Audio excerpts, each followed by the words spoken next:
A partir do capítulo 12 de Gênesis, a narrativa bíblica entra em uma nova fase. Até aqui, Deus vinha lidando com a humanidade de forma ampla, tratando de toda a terra, de todas as nações e de todos os povos. Agora, o foco se concentra em um homem específico, através do qual Deus começará a desenvolver um plano de redenção que alcançará todas as famílias da terra. O capítulo começa com uma ordem direta do Senhor a Abrão. Deus diz para que ele saia da sua terra, da sua parentela e da casa de seu pai, e vá para a terra que ele lhe mostraria. Essa ordem envolve ruptura, confiança e movimento. Deus não apresenta um mapa, não detalha o destino, apenas promete mostrar o caminho. Em seguida, Deus faz promessas claras.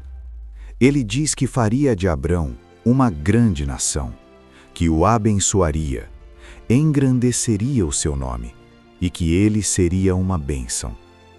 Deus promete abençoar os que o abençoarem e amaldiçoar os que o amaldiçoarem. E então faz uma declaração central para toda a Bíblia. Em Abrão seriam benditas todas as famílias da terra. Aqui nasce o princípio da fé bíblica. Abrão é chamado a confiar na palavra de Deus antes de ver qualquer resultado concreto. Ele não tem filhos, sua esposa é estéril, e mesmo assim recebe a promessa de se tornar uma grande nação. O texto diz simplesmente que Abrão partiu, como o Senhor lhe havia dito. Essa frase resume a fé prática. Abrão não apenas ouviu, ele obedeceu. Ele sai com Sarai, sua mulher, com Ló, seu sobrinho, e com tudo o que possuía. Eles deixam Harã e seguem rumo à terra de Canaã. Ao chegar em Canaã, Abrão atravessa a terra até Siquém. O texto informa que os cananeus habitavam aquela região. Isso é importante, porque a promessa de Deus não significava a ausência de oposição. A terra prometida já estava ocupada. Deus então aparece novamente a Abrão e reafirma a promessa, dizendo que daria aquela terra à sua descendência.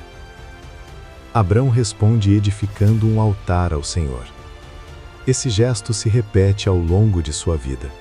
Onde Abrão passa, ele ergue altares. Ele reconhece a presença de Deus e estabelece um lugar de adoração. Abrão segue caminhando, armando suas tendas entre Betel e Ai. O texto destaca que ali ele invoca o nome do Senhor. A vida de fé de Abrão é marcada por movimento, dependência e adoração. No entanto, a fé de Abrão também é colocada à prova. Surge uma fome na terra, e ele decide descer ao Egito. Esse detalhe nos mostra que a vida de fé não elimina dificuldades. Às vezes, elas surgem justamente no caminho da promessa. Ao se aproximar do Egito, Abrão teme por sua vida por causa da beleza de Sarai. Ele pede que ela diga ser sua irmã. Embora essa informação fosse parcialmente verdadeira, ela revela medo e falta de confiança completa em Deus naquele momento. Os egípcios veem Sarai e ela é levada à casa do faraó. Abrão é beneficiado materialmente por causa dela. No entanto, o Senhor fere a casa do faraó com grandes pragas. Deus protege Sarai e intervém diretamente na situação. O faraó chama Abrão, o repreende e o manda embora do Egito com tudo o que possuía. Esse episódio revela algo importante. Deus permanece fiel à sua promessa, mesmo quando Abrão falha. A fidelidade de Deus não depende da perfeição humana. No capítulo 13, Abrão retorna do Egito para o Neguebe, muito rico em gado, prata e ouro. Ele volta ao lugar onde antes havia armado sua tenda, entre Betel e Ai, e novamente invoca o nome do Senhor. Abrão retorna ao ponto de comunhão. Ló, que havia ido com Abrão, também possuía muitos rebanhos. A terra já não comportava os dois juntos.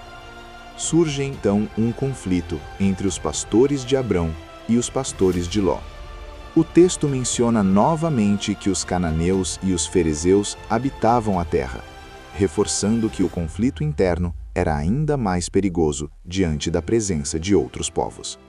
Abrão toma a iniciativa de preservar a paz. Ele propõe a Ló que se separem, para que não haja contenda entre eles, pois são parentes. Abrão, apesar de ser o mais velho e o portador da promessa, dá a Ló a escolha. Ló levanta os olhos e vê a planície do Jordão, bem irrigada, semelhante ao jardim do Senhor. Ele escolhe para si aquela região e se separa de Abrão. O texto faz questão de mencionar que os homens de Sodoma eram maus e grandes pecadores contra o Senhor. A escolha de Ló é guiada pela aparência e pela vantagem imediata. A de Abrão é marcada pela confiança em Deus, não pela terra em si. Depois que Ló se separa, o Senhor fala novamente com Abrão. Deus pede que ele levante os olhos e observe toda a terra, em todas as direções. Deus reafirma a promessa, dizendo que daria àquela terra a sua descendência para sempre, e que sua descendência seria como o pó da terra, incontável. Deus ordena que Abrão percorra a terra, andando por ela. A promessa não é apenas falada, mas vivida passo a passo. Abrão, então, muda suas tendas para junto dos carvalhais de Manre, em Hebrom, e ali edifica mais um altar ao Senhor. A vida de Abrão continua marcada por fé, caminhada e adoração. Ao final desses capítulos, aprendemos que a fé verdadeira envolve ouvir a voz de Deus, obedecer mesmo sem garantias visíveis e confiar mesmo quando falhamos. Abrão ainda não é um homem perfeito, mas é um homem que aprende a caminhar com Deus. A promessa está lançada. O caminho da fé foi iniciado.